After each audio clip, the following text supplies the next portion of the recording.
This tutorial introduces you to the excretory system, the different organs involved in it, especially the kidneys. If you like what you see on our channel, please like, share, subscribe and turn on notifications. Now, what is excretion? Excretion is the process of removing toxic materials, waste products of metabolism and substances in excess of requirements. Excretion plays an important role in maintaining the homeostatic condition of the body and conserves valuable nutrients. Many chemical reactions take place inside the cells of an organism in order to keep it alive. Some products of these reactions are toxic and must be removed or excreted from the body. So, what are these excretory products? These excretory products include carbon dioxide and water, which are the respiratory products, nitrogenous metabolic wastes, excess salts, vitamins, water and bile pigments. Excretion in humans is brought about by the following organs: skin. Sweat excreted by the sweat glands of the skin primarily excrete water and sodium chloride along with small amounts of urea and lactic acid. Lungs. They excrete carbon dioxide from our body through expired air. Liver. Liver detoxifies ammonia by converting it to less toxic urea. Urea is excreted through urine. Liver also breaks down bad cholesterol, alcohol, nicotine and drugs.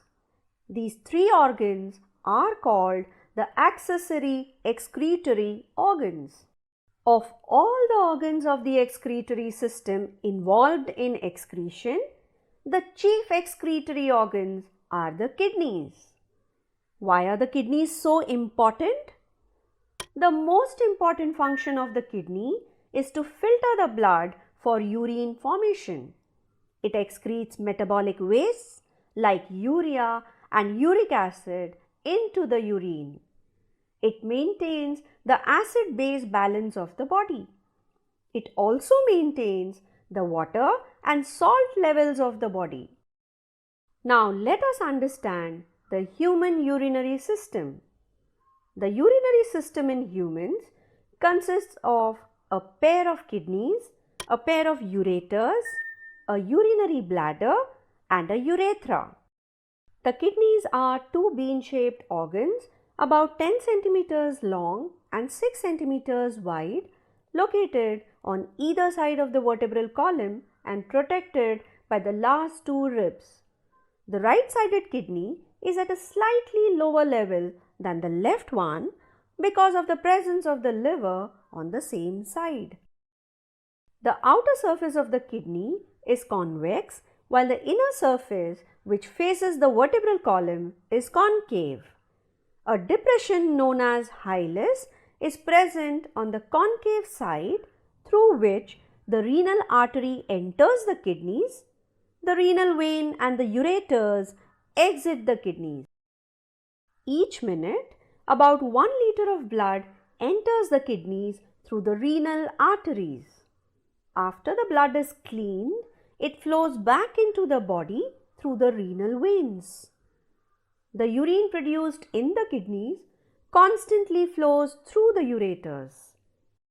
Muscles in the walls of the ureter continually tighten and relax, forcing urine down away from the kidneys, not allowing them to back up or stand still. The bladder walls relax and expand to store urine, allowing urination to be controlled.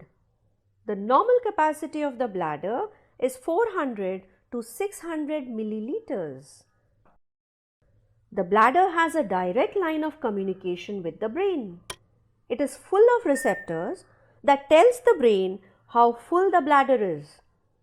When the bladder is full, it alerts the person that it is time to urinate. Then the brain signals the bladder muscles to tighten, which squeezes urine out of the bladder. At the same time, the brain signals the sphincter muscles to relax to let urine exit the bladder through the urethra. Stay tuned as we explore in detail the structure of the kidney and nephrons in our next tutorial.